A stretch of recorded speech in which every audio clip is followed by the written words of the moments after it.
होंगे उन्हें होगी। तो शायद उन्होंने सही कहा था। अब यहाँ पर बहुत से छात्र मौजूद हैं।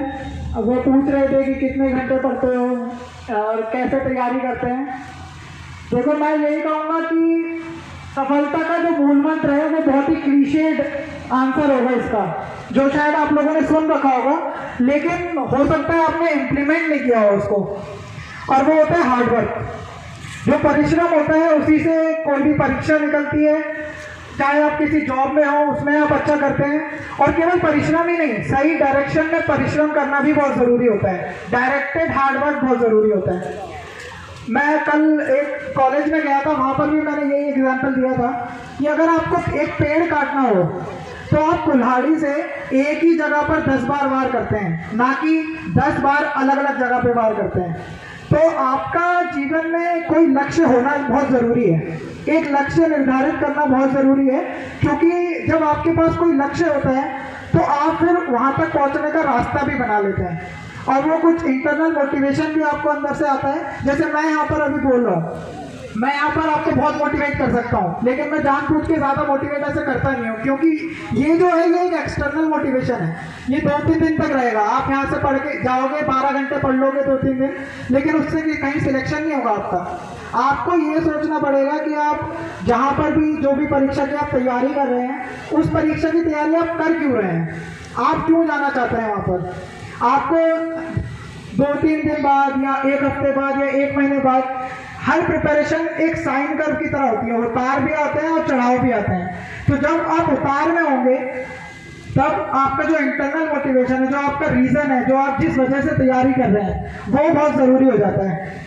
जैसे मेरा सिविल सेवा में आने का लक्ष्य यही था कि जैसे कल गांधी जयंती थी, तो गांधी जी ने एक बात कही है, be the change you want to see in the world. मतलब आप जो चेंज समाज में देखना चाहते हैं वो आप खुद होने चाहिए, ना कि आप बाकियों से अपेक्षा करें।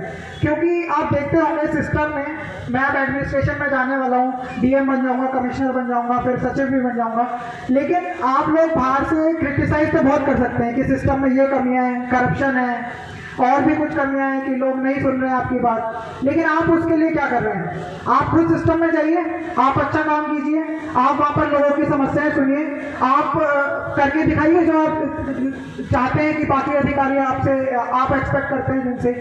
तो बी द चेंज, खुद आप वो बनिए जो आप चाहते हैं कि औरों से जो आप अपेक्षा करते हैं। दूसरा एक मैं कहूँगा कि वर्क और प्ले दो अलग अलग चीज़ें नहीं होती हैं। वर्क होता है जो हमारा ऑब्लिगेशन होता है कि हमें करना ही करना है। मान लीजिए आप पुलिस में हैं तो आपको ड्यूटी करनी है, आप टीचर हैं तो आपको जाके पढ़ाना है बच्चों को, आप विद्यार्थी हैं तो आपको जाके पढ़ना है। ये है वर्क, मतलब आपको ऑब्लिगेटेड है वो करने के लिए। एक होता है प्ले, मतलब खेल, मतलब आपका मन है तो आप वो करेंगे, आपका अगर मन नहीं है तो आप नहीं करेंगे। अब अगर इन दोनों चीज़ों को आप अगर मिला दें, अगर आपका वर्क ही आपके लिए प्ले होने लग जाए, अगर आपकी जो पढ़ाई है आपको उसी में मज़ा आने लग जाए, आप अगर किसी परीक्षा की तैयारी कर रहे हैं उसके प्रोसेस में मज़ा आने लग जाए, तो फिर आपको कोई नहीं रोक सकता, क्योंकि फिर आप घंटे नहीं गिनते। अभी जैसे लोग मेरे से पूछ रहे थे कि आप कितने घंटे पढ़ते हैं, घंटे मैंने कभी गिने ही नहीं। 8 से 10 घंटे आप मान सकते हैं, लेकिन कभी कभी 14 घंटे भी हो जाते थे, क्योंकि मैं टारगेट पे स्टडी करता था कि आज मुझे ये इतना पढ़ना है। अब वो मैं 14 घंटे में पढ़ूंगा, 6 घंटे में कर लूँ, मैं 10 घंटे में कर लूँ, उससे मुझे मैटर नहीं करता। आज मुझे ये किताब पढ़नी है तो मुझे पढ़नी है। अब बाकी कितने घंटे लग रहे हैं उससे मतलब नहीं है, क्योंकि मुझे मज़ा आ रहा था वो पढ़ने में। और शायद यही वजह है कि मेरा इतनी जल्दी सिलेक्शन भी हो गया, वरना IAS की परीक्षा में लोगों को बार बार अटेम्प्ट देने पड़ जाते हैं, और अगर सिलेक्शन भी होता है तो और किसी पोस्ट पे सिलेक्ट होते हैं, IPS सिलेक्ट होते हैं, इनकम टैक्स कमिश्नर सिलेक्ट होते हैं। तो मुझे लगता है ये मेरी तैयारी में बाकियों से हो सकता है डिफरेंस रहा हो कि मुझे पढ़ाई में बहुत मज़ा आने लगा था। जो भी सब्जेक्ट्स होते हैं मैं उनको काफ़ी मज़ा लेके पढ़ता था। बाकी IAS का मोटिवेशन कहाँ से आया, तो हर एक ने सुना ही होगा कि कोई ना कोई रिश्तेदार कह ही देता है कि तुम कलेक्टर तो हो नहीं जो तुम्हारी बात मानी जाए। तो अब तक तो कलेक्टर हूँ, अब तो माननी पड़ेगी। फिर मैं यहाँ पर ये बोलूँगा कि देखिए, हम लोग सब रामपुर के हैं और मैंने अपनी 12वीं तक की शिक्षा भी रामपुर से ही की है, आपको पता ही है। और अपनी जो तैयारी है, मैं इससे पहले PCS में हुआ था SDM, अब UPSC में हुआ है। तो मैं ये कहूँगा कि अपने आप को किसी से कम मत समझिए कि हम रामपुर में हैं, हमारे पास रिसोर्सेज नहीं है, हम दिल्ली नहीं जा सकते, मुंबई नहीं जा सकते। अब मुझे लगता है कि ये रीज़न वैलिड नहीं है, क्योंकि आजकल हर एक के पास इंटरनेट है, जियो है और 1.5 GB का इंटरनेट है। आप फेसबुक इंस्टाग्राम चलाने की बजाय उस पर लेक्चर्स देख सकते हैं। और मैं ये कहूँगा कि ड्रीम बिग, सपने बड़े देखने चाहिए। अगर आप कभी सोचोगे ही नहीं कि मुझे IAS बनना है, तो आप कभी IAS की परीक्षा में भी नहीं बैठोगे। अगर आप सोचोगे ही छोटा, तो आप कभी उस लेवल से आगे नहीं आ पाओगे। तो सपने बड़े देखिए और केवल खुली आंखों से सपने देखिए। मतलब सोते हुए सपने तो सुबह उठ के आप भूल जाएंगे, लेकिन वो सपने देखिए जो आपको सोने ना दें। तो ड्रीम बिग और आँख खोल के सपने देखिए और सपनों को पूरा करने के लिए अपनी जी जान लगा दीजिए। और मेहनत और लगन का देखिए कोई तोड़ नहीं है, परिश्रम तो करना ही पड़ेगा। या तो आप अभी मजे कर लीजिए जिंदगी में, आपको जीवन भर स्ट्रगल करना पड़ेगा, या फिर आप अभी परिश्रम कर लीजिए और आपकी जीवन सफल हो जाएगा। आप अच्छे से अच्छा अपना जीवन जी पाएंगे। अब देखिए, ऐसा नहीं है कि मेरा आप लोगों को खुशी भी शायद इसलिए है क्योंकि आप लोगों को मुझसे उम्मीदें भी हैं कि मैं जहाँ पर भी जाऊँगा कुछ अच्छा ही काम करूँगा और जिस समाज से मैं आता हूँ वहाँ के लोगों को किसी भी तरह का डिस्क्रिमिनेशन या फेस नहीं होने दूंगा। तो ऐसा नहीं है कि आज मेरा IAS में सिलेक्शन हो गया तो मेरे जीवन में अब टेंशन कुछ नहीं होगी, और बल्कि और रिस्पॉन्सिबिलिटी ज़्यादा ही होने वाली है।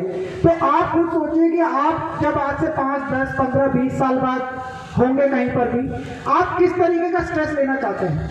क्या आप अपने जीवन की छोटी छोटी बातों के बारे में ही स्ट्रेस में रहना चाहते हैं, या आप लोगों की समस्याओं का निस्तारण कितने ज़्यादा से ज़्यादा कर पाए उस तरीके का स्ट्रेस लेना चाहते हैं? तो आप अपने आप को इतना काबिल बनाइए कि आप अपने जीवन का स्ट्रेस नहीं, आप दूसरों के जीवन को सुधारने के लिए स्ट्रेस लें।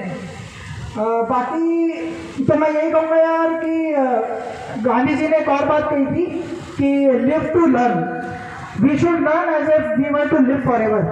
हमें ऐसे अपना स्किल सेट या जो भी हमारी पढ़ाई है वो निरंतर अपडेट करते रहना चाहिए, क्योंकि ठहरा हुआ पानी में भी काई लग जाती है। हमें हमेशा बहती हुई धारा होनी चाहिए। बहती हुई धारा इलेक्ट्रिसिटी भी बना सकती है, बिजली भी बना सकती है, लोगों को पानी भी देती है, सब चीज़ करती है। तो हमेशा बहती हुई धारा बने। अपने जो हो सकता है आपके जो विचार हैं, नई नई किताबें पढ़े, रिफ्रेश करें उन विचारों को। देखिए हम स्टैग्नेट हो जाते हैं, फेसबुक, व्हाट्सएप, इंस्टाग्राम से आपके विचार नहीं बनेंगे। आपको किताबें पढ़नी पड़ेंगी, उसी से आपके असली जो विचार होते हैं, अच्छे अच्छे स्कॉलर्स हैं, थिंकर हैं, डॉक्टर BR अम्बेडकर जी हैं, उनके बारे में पढ़िए। केवल किसी की प्रतिमा लगाने से कुछ नहीं होगा।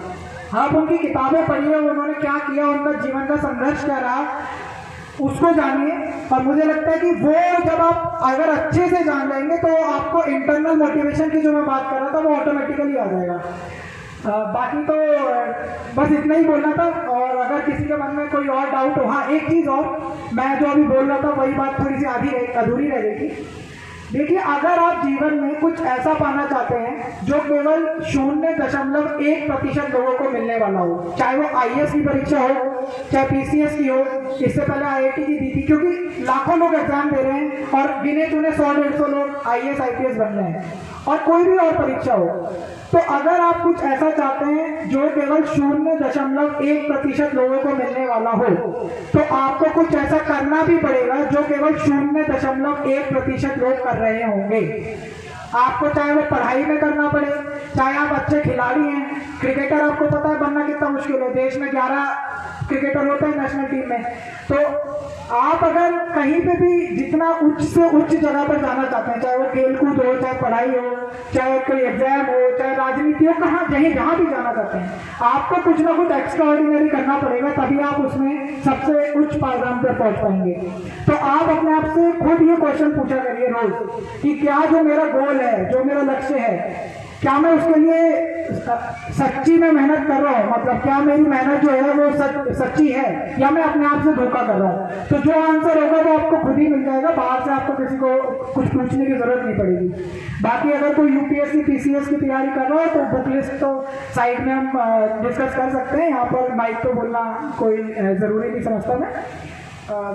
बस यही है। और मैं ये कहूँगा कि मुझसे प्रेरणा लेने की जगह आप मेरे पिताजी से प्रेरणा लीजिए, क्योंकि वो आप लोगों की तरह ही इसी गांव में पड़े बड़े हैं। आज उनको देखिए कि वो कहाँ पहुंच गए। उनके 1990s में जब उनकी जॉब लगी थी सीआरपीएफ में, तो शायद ही कोई था जो सरकारी नौकरी पे था, और शायद ही कोई पुलिस में था। और आज देखिए केवल हमारे नहीं, हमारे क्षेत्र में जितने भी लोग हैं, बहुत से लोग पुलिस में हैं, क्योंकि एक डायरेक्शन मिल जाता है लोगों को। आप किसी को देखते हैं, आप मोटिवेट होते हैं। तो मैं ये उम्मीद करूंगा कि आप उनसे मोटिवेट होइए। देखिए आज उनका लड़का इतने उच्च पायदान पे पहुंचा है, जो आपके साथ आपके तरह ही गांव में रहता था। और मेरे से अगर मोटिवेट होना है तो मैं ये कहूंगा कि आज से 4-5 साल या 9-10 साल बाद मैं देखना चाहूंगा कि हमारे यहाँ से कुछ पीसीएस और आईएएस अधिकारी निकल रहे हैं, तब मैं मानूंगा कि हाँ, आप लोग सच्ची में मोटिवेट हुए थे। बस इतना ही बोलना था मुझे, ज्यादा मैं तैयार तो कुछ करके आया नहीं था। तो वो तो लोग इतने बात करने के लिए उत्सुक थे, तो मैंने कहा 2 मिनट में बोल देता हूँ। धन्यवाद।